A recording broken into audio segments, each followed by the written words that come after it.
It is when we feel most overwhelmed that the greatest opportunities present themselves. The Chinese word for crisis literally means dangerous opportunity. The scourge of COVID-19 is such a crisis, and it is a dangerous opportunity. It is an opportunity to be overwhelmed by the bigness of creation, to honestly feel our powerlessness, and then hear the first story of the Bible speak into our panic. If you can imagine standing on a beach with the waves lapping at your feet, the story will call that the waters below. And then you hold your hands out while rain begins to collect in your palms. The story will call that the waters above. And you look out and dark clouds collect on the horizon. The wind begins to blow and lightning and thunder are heard and seen in that distance. Without this story, you are left to feel helpless before the expanse and power of nature. But then you hear the story of how it all came to be, how it was all made for our good, and then you hear about your place in it. Before the expanse of the heavens and the earth stands you, made to be the image of the God who created all of it. And all of a sudden, it isn't all so fearsome. And all of a sudden, even in the face of such a crisis as we face today, your purpose becomes clear. In the face of all we cannot control, we can control this. At each opportunity, with respect to our neighbor, we can be who we have been created to be, the very image of the Creator of the heavens and the earth. Like the master storyteller at summer camp, the book of Genesis invites us to see ourselves in its stories and challenges us to compare our perspective to God's. Welcome to, and God remembered, Genesis as story.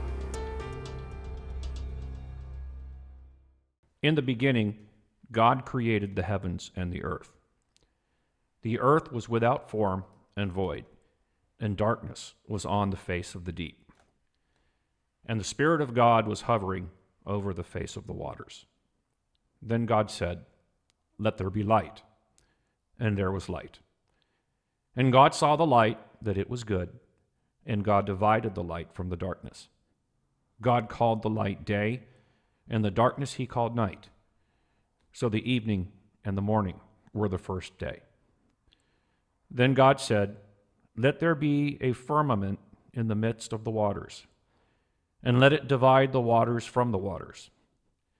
Thus God made the firmament and divided the waters which were under the firmament from the waters which were above the firmament. And it was so. And God called the firmament heaven. So the evening and the morning were the second day. Then God said, "Let the waters under the heavens be gathered together into one place, and let dry land appear." And it was so. And God called the dry land earth, and the gathering together of the waters he called seas. And God saw that it was good.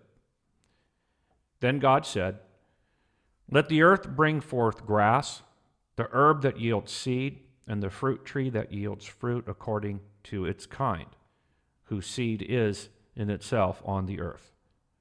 And it was so.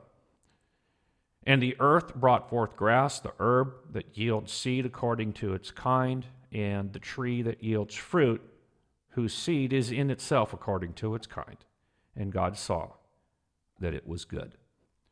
So the evening and the morning were the third day. Then God said, "Let there be lights in the firmament of the heavens to divide the day from the night. And let them be for signs and seasons, and for days and years. And let them be for lights in the firmament, the heavens to give light on the earth." And it was so. Then God made two great lights, the greater light to rule the day, and the lesser light to rule the night. He made the stars also. God set them in the firmament of the heavens to give light on the earth, and to rule over the day and over the night, and to divide the light from the darkness. And God saw that it was good. So the evening and the morning were the fourth day. Then God said, "Let the waters abound with an abundance of living creatures, and let birds fly above the earth across the face of the firmament of the heavens." So God created great sea creatures and every living thing that moves, with which the waters abounded according to their kind, and every winged bird according to its kind. And God saw that it was good.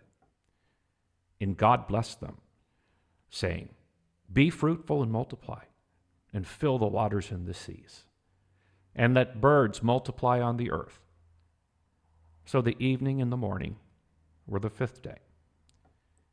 Then God said, "Let the earth bring forth the living creature according to its kind, cattle and creeping things and beasts of the earth, each according to its kind."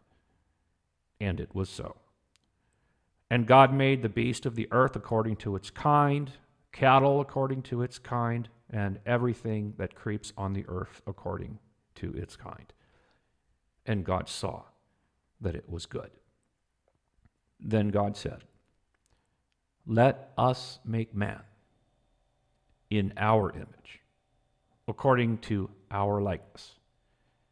Let them have dominion over the fish of the sea, over the birds of the air, and over the cattle, over all the earth, and over every creeping thing that creeps on the earth." So God created man in his own image. In the image of God he created him. Male and female he created them. Then God blessed them, and God said to them, "Be fruitful and multiply. Fill the earth and subdue it.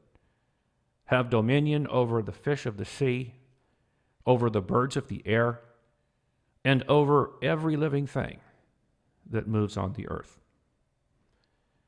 And God said, "See, I have given you every herb that yields seed which is on the face of all the earth, and every tree whose fruit yields seed, to you it shall be for food, and to every beast of the earth, to every bird of the air, and to everything that creeps on the earth, in which there is life, I have given every green herb for food."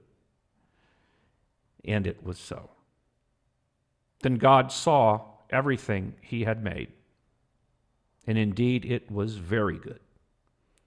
So the evening and the morning were the sixth day. Thus the heavens and the earth and all the hosts of them were finished. And on the seventh day, God ended his work which he had done.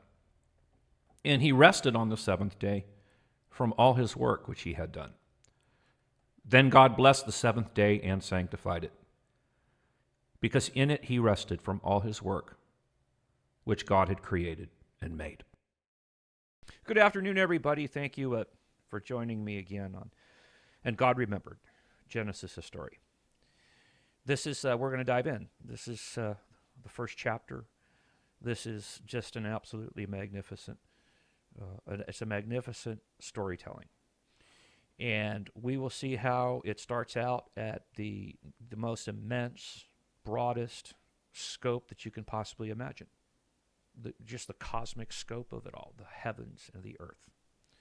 It sets the stage for God's drama of redemption. And then it introduces us to ourselves and our place in nature. We'll go on in chapter 2, and there's kind of a retelling of creation in chapter 2 that really focuses on our relationship with the God who created us.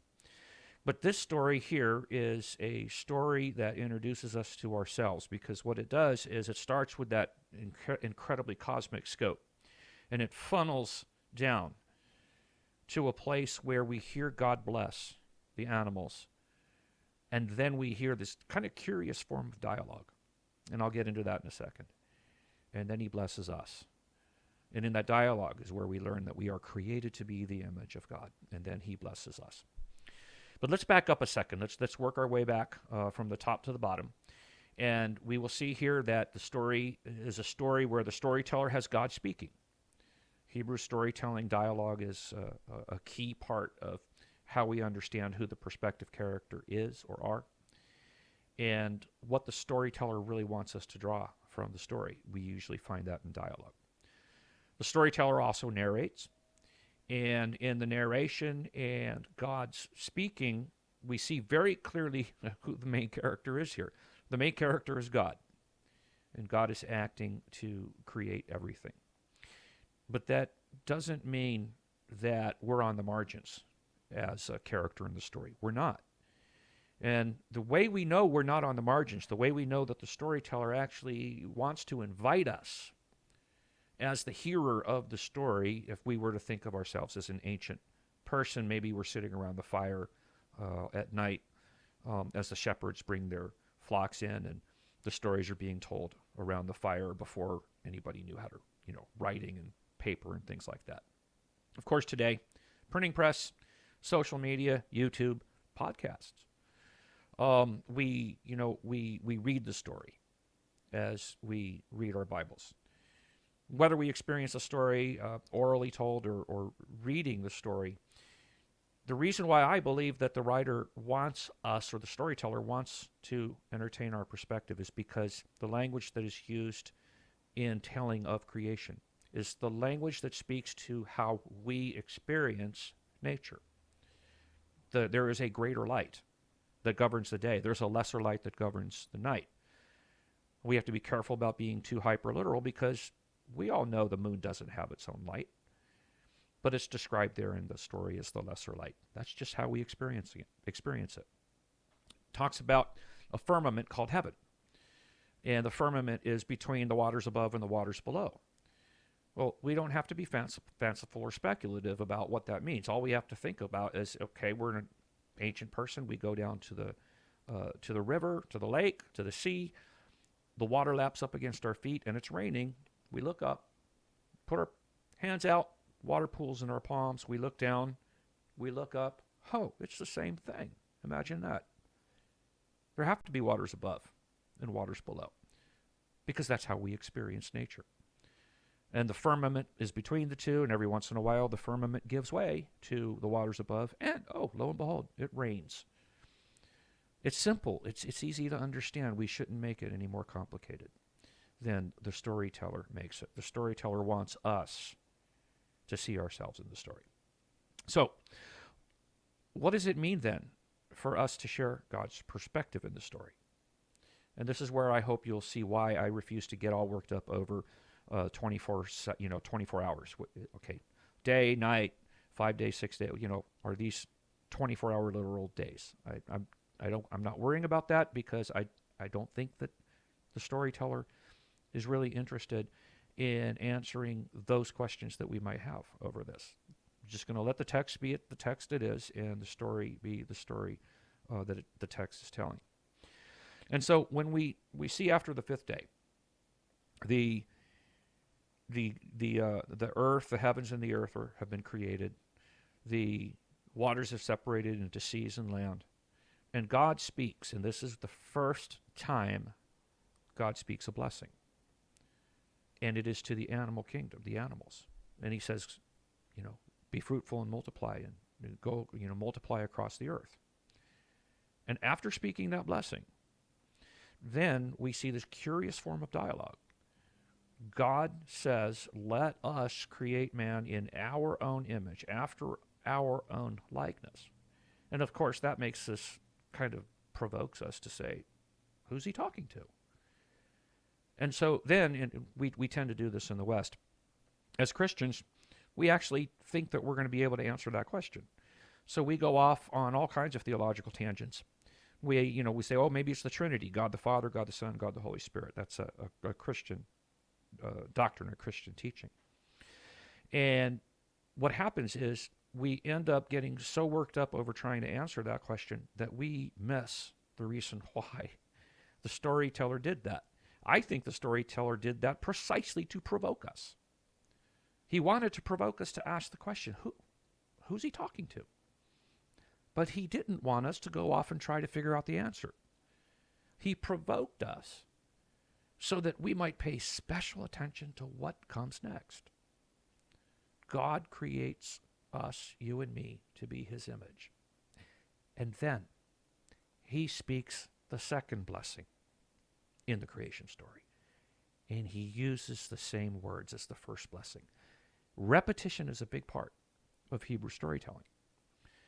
And when Hebrew storyteller uses repetition, in the second telling, there's usually some changes. Sometimes they're subtle, other times they're obvious, but it's the changes in the repetition that tell us something about what the storyteller is trying to do. And so in the second blessing, said very much as the first blessing, spoken to the animals, God speaks to us, and he gives us the same charge to be fruitful and multiply, but also to take dominion, rulership over the earth. Now, we can talk about what that means. I think it means stewardship. I don't think it's a license for us to do whatever we want. I think it is a charge to be stewards over this beautiful creation that God has made. And to recognize that when we say that it's good, because that's the theme that we keep hearing in the story, it's not just for our good.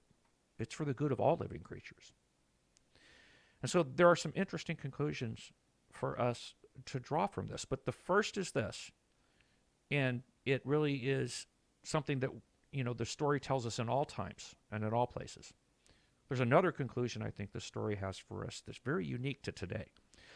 But the broader conclusion of the story is that there is one thing, and one thing only, in all of the heavens and the earth that has been created to be the image of the Creator. That's you and me. We are the capstone of everything that God has done here. And then he gives us responsibility over it. So being that capstone of the beauty of God's creation, again, we will come to a place in Genesis where we will be confronted with our problems, with our failures, with our natural tendency to go off and see things our way instead of God's way, to lose that perspective, to lose that common perspective between us and God. We will see that's sort of a kind of a natural thing that we like to do. But we're not there yet. We are here as the story is funneled from the majesty of the cosmos to you and me as the image of God. That's a pretty cool, special, and encouraging place to be.